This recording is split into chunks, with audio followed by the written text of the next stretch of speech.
అమెరికాలో ఈ మధ్య మరీ ముఖ్యంగా న్యూజెర్సీలో రాత్రిపూట మిడ్నైట్ ఆకాశంలో వెలుగులు చిమ్ముతూ డ్రోన్లు కనిపిస్తున్నాయంటూ పౌరులు కంప్లైంట్ చేస్తున్నారు. ఇదేదో అమెరికాలోనే కాదు, చాలా చోట ఇలాంటి వార్తలు వింటుంటాం. వీటిని యూఎఫ్ఓలని, ఫ్లయింగ్ సాసర్స్ అని, ఏలియన్స్ అని, గ్రహాంతర వాసులని, so unidentified flying objects UFOs అని, ఇలా రకరకాలుగా థియరీస్ వస్తూనే ఉంటాయి. సెన్సిటివ్ ఏరియాస్ అనే ఎయిర్పోర్ట్ల పైన, ఈవెన్ యుఎస్ మిలిటరీ బేస్ పైన కూడా డ్రోన్లు గుర్తించాము రాత్రిపూట అని చెప్పి రిపోర్ట్స్ వస్తున్నాయి. దీంతో ఇది అమెరికాలో పెద్ద పొలిటికల్ ఇష్యూగా మారిపోయింది. ఇది రకరకాల కుట్ర సిద్ధాంతాలకు కూడా మొదలయ్యాయి. సహజంగానే అమెరికా చెప్పే కుట్ర సిద్ధాంతం, అమెరికా శత్రు దేశాలు ఏవైనా అమెరికా పైన దాడికి ప్రయత్నిస్తున్నాయా, ఇంటెలిజెన్స్ సమాచారాన్ని సేకరించడానికి ప్రయత్నిస్తున్నాయా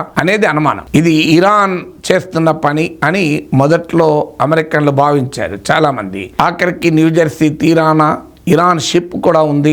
ఆ షిప్ నుంచి ఈ డ్రోన్లన్నీ ఆపరేట్ అవుతున్నాయంటూ కూడా కాన్స్పిరసీ థియరీస్ ఫ్లోట్ అయ్యాయి. ఇరాన్ తర్వాత ఇది చైనా చేస్తున్న పని అని కూడా కాన్స్పిరసీ థియరీస్ ఫ్లోట్ అయ్యాయి. చివరికి అమెరికా ప్రభుత్వం క్లారిటీ ఇచ్చింది.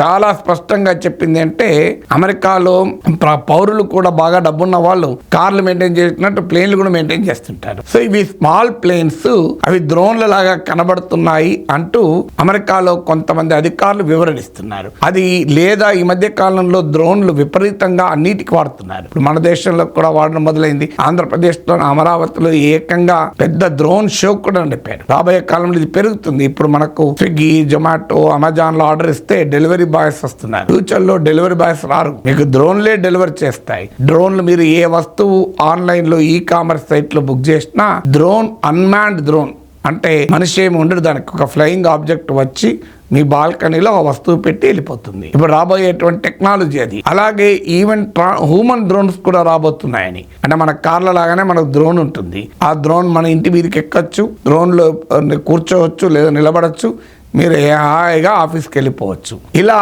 డ్రోన్ల ద్వారా చాలా రకాల కార్యక్రమాలు చేస్తున్నారు. ఇటీవల విజయవాడ ఫ్లడ్స్ లో కూడా ఆంధ్రప్రదేశ్ ప్రభుత్వం డ్రోన్ల ద్వారా ఫుడ్ ప్యాకెట్స్, వాటర్ బాటిల్స్ కూడా ప్రజలకు అందజేసింది. అందువల్ల డ్రోన్లు ఏవైనా కావచ్చు. డ్రోన్లు అంటా అన్ని ఇల్లీగలే కావాలని లేదు కదా.